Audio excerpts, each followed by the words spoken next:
অনেক শখ করে চুলাটা কিনেছিলাম, এর রিভিউ আজকে আপনাদের সাথে শেয়ার করব। আশা করছি ভালো লাগবে।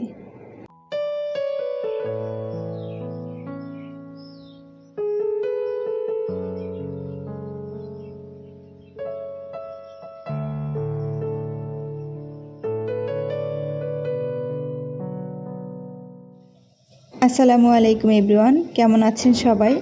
আলহামদুলিল্লাহ, আল্লাহ তাআলার অশেষ রহমতে আমরা সবাই ভালো আছি। আপনাদের সকলের সুস্থতা কামনা করে আজকের এই ভিডিওটি শুরু করলাম। আশা করছি ভালো লাগবে। আমার এই ভিডিওটাতে আজকে আমি আমার পছন্দের চুলোর কী কী উপকারী দিক এবং অপকারী দিক আছে, সুবিধা এবং অসুবিধা সব কিছুই আপনাদের সাথে শেয়ার করব। এই চুলাটা কিন্তু আমি নিয়েছিলাম 2021 সালের জানুয়ারি মাসে। তো দেখতে দেখতে কিন্তু প্রায় 5 বছর হয়ে গেছে। 5 বছর প্রায় কমপ্লিটই হয়ে গেছে। আমি দীর্ঘদিন যাবৎ এটা ব্যবহার করছি।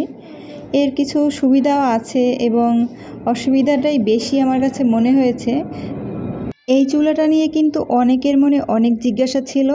আমাকে অনেকেই কমেন্টস করে এর আগের ভিডিওগুলোতে জিজ্ঞাসা করেছে যে চুলাটা কেমন, এর ব্যবহার কেমন। যদি তাদেরকে জানাই তাহলে কিন্তু উপকার হবে। আশা করছি এখন পর্যন্ত যারা কিনেছেন বা কিনেননি তাদের কিন্তু ভিডিওটা দেখলে একটু হলেও উপকার হবে। আপনাদের অনুরোধের জন্যই কিন্তু আমি আমার এই ভিডিওটা আজকে মেক করেছি। আশা করছি ভালো লাগবে। এই যে দেখতে পাচ্ছেন যে চুলাটি, এটা কিন্তু স্টেনলেস স্টিলের একটা চুলা। যদিও এটা একদমই একুরেট দিয়েছিল তারা, কোনো প্রকার জং ধরেনি এতদিনে। তবে যে সমস্যাটা আমি প্রধান ফিল করেছি সেটা হচ্ছে এটার বার্নারটা। এটার যে বার্নারটা আছে ওটা কিন্তু ওইভাবে টেকসই না। চুলার চারপাশটা খুব সুন্দর, এখনও ঝকঝক ক্লিন থাকলেও বার্নারটা কিন্তু বেশি একটা ভালো নয়। আর হচ্ছে কি, এই যে একটু আগে দেখতেই পেলেন আমি যেভাবে আগুনটা জ্বালিয়েছি, এর 1 থেকে 1.5 বছর পর্যন্ত আমি অটো জ্বালাতে পেরেছিলাম আগুন, আর এখন কিন্তু পারছি না। যদিও এটা দীর্ঘদিনের জন্য না, একটা নির্দিষ্ট বয়স পর্যন্তই এই ফায়ারিংটা হয় আর কি। তবে আমি আরও বেশি আশা করেছিলাম যে বেশি দিন থাকবে, তো জ্বলছে না। সেই জন্য আমি এইভাবে অটো অপশনটা নষ্ট হয়ে যাওয়ার পরে একটা লাইটার নিয়ে নিয়েছি। তো এটা দিয়ে এখন দিব্যি চলে যাচ্ছে। যারা প্রথম ব্যবহার করে তখন একটু ভয়ের থাকে, তবে রেগুলার যখন ব্যবহার করা হয় তখন আর ভয় লাগে না। আমি পরামর্শ দিব আর কি, এই চুলাটা যখন কেনা হবে তো অনেকেই কিন্তু গ্লাসের যে বডিটা ওইটাও দেখে, আবার স্টেনলেস স্টিল। আমার কাছে স্টেনলেস স্টিলটা বেস্ট লেগেছে এর জন্য যে এটা কিন্তু হঠাৎ করে ফেটে যাওয়ার কোনো চান্স থাকে না। যেটা গ্লাসের বডি হয়ে থাকে ওটা কিন্তু মাঝে মধ্যে ব্লাস্ট হয়ে যায়। তো সেই ভয় থেকেই আমি স্টেনলেস স্টিলটা নিয়েছিলাম। ঘষা মাজা করা যায় আর কি, যখন যেভাবে খুশি সেভাবে। আর গ্লাসের যে বডিটা ওটা কিন্তু ওইভাবে আপনি হার্ডলি ঘষে মাজতে পারবেন না। তবে সেদিক থেকে আমি এটাকেই সাজেস্ট করব।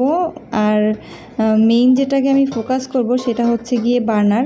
ওটা আপনারা একটু দেখে শুনে নেবেন যেন স্টেনলেস স্টিলের হয়। এই যে এখন বার্নারটা দেখাবো, এটা এই যে দেখতেই পাচ্ছেন জং ধরে গেছে। তো এই যে জং ধরা জায়গাটা কিন্তু কালো রঙের ছিল, তবে এটা যেসব চুলার গোল্ডেন রঙের থাকে তো ওগুলা কিন্তু কপারের হয়, অনেক টেকসই হয়, ওইভাবে জং ধরে না। তো এই দিকগুলো খেয়াল রেখে কিনবেন, আশা করছি ঠকবেন না। আমার যতটুকু জানা ছিল আমি আর কি ওইভাবে আপনাদের কাছে শেয়ার করতে পেরেছি কি না জানি না, তবে এটুকুই আপনাদের কাছে পৌঁছানোর ছিল। আশা করছি পৌঁছাতে পেরেছি। কথা বলার মাঝে কিন্তু আমি দুপুরে রান্নাবান্নাগুলো সব সেরে ফেলেছি। আর এই তো বিকেলবেলা আমার ছেলে ঘুম থেকে উঠেছে, তো ওকে আমি একটু ফল কেটে দিচ্ছি। এই যে মালটাগুলো এভাবে একটু ছোলা থেকে ছাড়িয়ে নিলে ওর খেতে সুবিধা হয়। আর মাঝখানে কিন্তু দেখলেন একটা মগের মধ্যে আমি একটু ঘষে নিয়েছি। আমি এই যে ছুরিটা আছে এটা কিন্তু আমি বেশ অনেক বছর যাবৎ ব্যবহার করছি। এভাবে একটু ধার দিয়ে নেই, তো সেক্ষেত্রে কিন্তু অনেক ভালো ধার ওঠে। সবগুলো কেটে নিয়ে আমি এক পিস আস্ত রেখেছি। এটা রিমসাকে দিব। রিমসা এটা হাতে নিয়ে খাবে যেভাবে যতটুকু পারে। এই তো।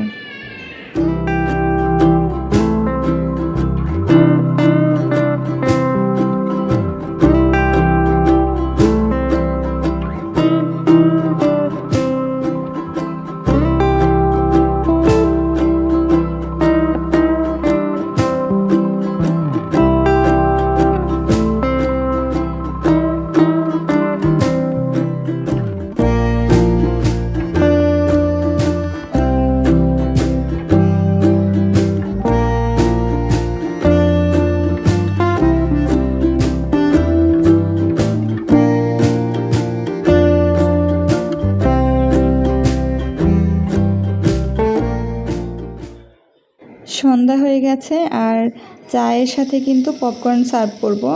আমার ছেলে কিন্তু পপকর্নটা খুব বেশি পছন্দ করে, তো ওর জন্য বেসিক্যালি বাসায় এনেই রাখাই হয়, তবে প্রায় শেষের দিকে আবার নিয়ে আসতে হবে।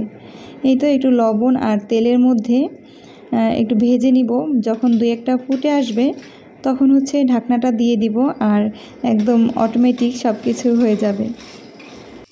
বাসায় পপকর্ন করতে কিন্তু আমার অনেক বেশি ভালো লাগে, একদম ইজিলি, একদম খুব সহজে নাস্তা রেডি হয়ে যায়।